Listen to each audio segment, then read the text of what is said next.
Today we're talking about the business side of being a freelance videographer and ways that you can help optimize your workflow, get more clients, and ultimately make more money.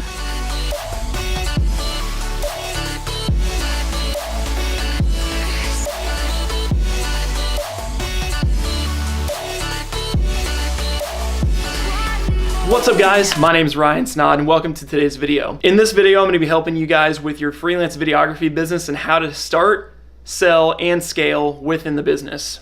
Now, if you hate listening to my voice, watching videos, or looking at my face for some reason, I completely get it. But I will put a link to this entire cheat sheet in the description box below, so you can go check that out. In the cheat sheet below, there's going to be 8 things that I focus on to help you scale your business. But in today's video, I'm just going to talk about the 4 main topics that I want to cover out of those 8. So if you want to see all 8 of those, make sure to go down and check out that link in the description box below. It's 100% free, but I just want to share that with you so you have a reference that you can fall back on in the next couple months as you implement these in your business. Okay, so business tip number 1 for videographers is to have a solid reel. Nobody cares if you went to Stanford or if you had lunch with Barack Obama last week. All they want to know is what you've done and can I see it? So if you're just starting out in your videography business, the first number 1 priority should be to establish a reel. If you can't get people to pay you for making videos, you need to do it for free. It's the bullet that everybody has to bite, but you're not gonna be able to get really good qualified leads and prospects and to make more money with making the videos you wanna make if you don't have a show reel, because let's face it, you would not trust a plumber, an electrician, or any other type of tradesman to come into your home and work on things unless you had proof that they knew what they were doing. In the creative space, your proof is going to be a show reel. So you have to get on that first thing if you're just starting the videography business, but if you have one, a lot of people neglect to update it as time goes on. So my biggest tip is to have a good show reel. This is basically an ad that you can send to any prospects, any leads, or anything like that. So if business is kind of drying up or you're not getting the right type of customers or clients that you want, you can just email blast your show reel to people and say, hey, here's an example of my work. I would love to work with you. You really need to put a lot of time into the show reel to make sure that it pops, make sure it's really, really good, make sure it is a representation of what your skill level is. If you're a couple years into your business, to touch up your show reel every 12 months because you're working on new projects, your skills are getting better, and people want to see that and needs to reflect in your show reel. Okay, so my second tip is to develop a perfect process of operations.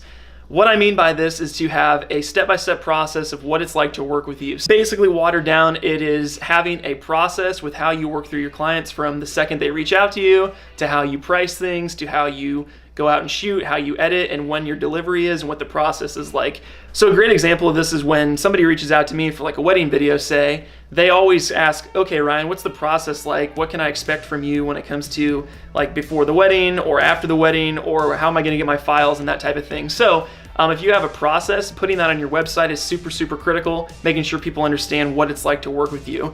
This is a great opportunity to look at how you can add extra value too, because maybe if you deliver files digitally, maybe there's a way you can do it easier, better, faster. Or if you're delivering like a hard drive, flash drive, maybe there's a cool way you can package that to make it a unique experience for every person that you work with. The detriment to not having a process in place is that you're kind of clueless when it comes to, well, what do we do in this situation? Or, you know, what happens after this or that, or if I can't edit in time or whatever it is, you know, having some kind of proven process in place is gonna make your business very more optimized and more efficient down the road. Okay, my third biggest tip is to leverage online tools. Guys, in the past, as a filmmaker, you had to have all the manpower in-house, you had to have the budget to do things, but now there are online tools that can make your life a heck of a lot easier when it comes to this type of stuff. Now, if you're a really, really avid filmmaker, videographer, you're probably really good at the creative side of the business, but maybe not like the accounting, which is kind of where I'm at. I hate accounting, I hate numbers. If you're having troubles with like accounting, I would recommend using like Wave Accounting. I made a video on that a couple months ago. I'll link it up in the card right here. You can check it out. You just want to make sure that if there's something you're really bad at, to find an online tool that helps you make it easier. Music licensing and selling downloads and everything like that, there are apps for all that stuff. So I will link up in the description box all my favorite apps that I use, different types of websites and things that can help optimize your business, because let's face it, money spent on things that give you more time is something that you really want to look into. But if it really helps your business grow, it's justifiable and you can really use it to your benefit. If you have certain parts of your business that you really hate doing, drop them in the comment section below. I'd love to hear what you guys are struggling with and see if we can network a little bit and try and find solutions that help you with those problems. Okay, my next tip is to build strategic partnerships. And what I mean by this is, as a freelancer, it gets really overwhelming when you're the only person working within your business. A lot of us are working full-time jobs still, or if you're just starting to make the leap into a full-time filmmaker, it gets really tough to allocate your time properly to get things done. If you love shooting, and shooting's like your main thing, you love shooting, but you are terrible editing, or you're not super good at color grading or sound design, or something like that, I would definitely recommend networking with people in your local area as well as online that can help you with that stuff when work gets too tough. So I have people in the local area that I talk to that can help me second shoot for certain events or certain gigs. I also have people that are really good with like color grading that can help me with that type of stuff. So I can leverage certain connections within my local community to make my jobs more efficient and that type of thing. The other really good thing is that you can toss work their way. So say someone's double booked you for a gig and you can't do it, you can throw that work to somebody else and then they can also reciprocate that back. So you're constantly getting more referrals within your network. So a lot of people try and alienate each other when it comes to like competition or competitors in your market. I choose to embrace these people wholeheartedly because at the end of the day, we're all trying to make some money and do something we love to do. So if you can connect with people that are on that same level, it's only gonna help your business rather than hinder it. So this tip, definitely build strategic partnerships both locally and online to help you optimize. That brings us to the final tip today, which is probably one of the most important things you need to know as a freelance videographer, and that is to over-deliver on value. So what I mean by this is whatever expectation your client has, if maybe their expectations are here, yours need to be up here. So then the actual video is probably gonna fall somewhere in the middle and they're going to be very happy with what they get. The absolute worst feeling is when you deliver a video to a client and they're kind of like, meh, like, okay, that's pretty good. You do not want that, trust me. It is like the most gut-wrenching thing, like, oh, they didn't like it, that sucks, you know?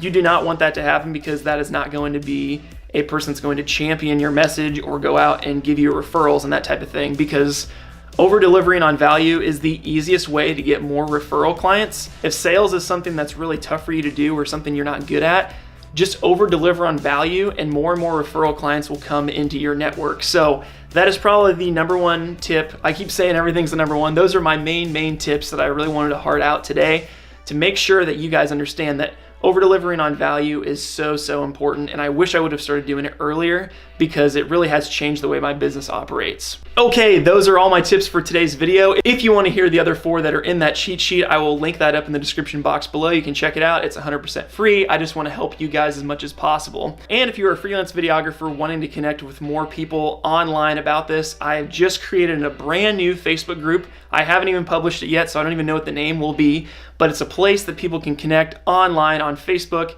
and talk with more freelancers and videographers and filmmakers to connect with all those people in that space to become better business owners. And that is something that I've really had in the depths of my heart the last couple months. I'm like, man, I really want to help videographers become better business owners because that is something that a lot of people struggle with, especially early on. And the more we can talk about issues and overcome obstacles together, the faster we can go to the top. Make sure to check out the description box for the online PDF as well as a link to that Facebook group.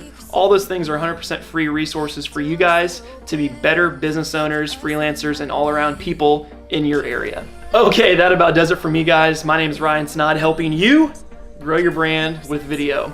Thanks for tuning in for this video, and make sure to smash that subscribe button so you can get notified every time that I post a video in the next couple weeks to help you grow your brand. Hopefully this video has helped you guys out. I really hope it does. If it has helped you guys out, make sure to smash the like button below. Let's see if we can get 10 likes on this video, and I will see you in the next video. Bye.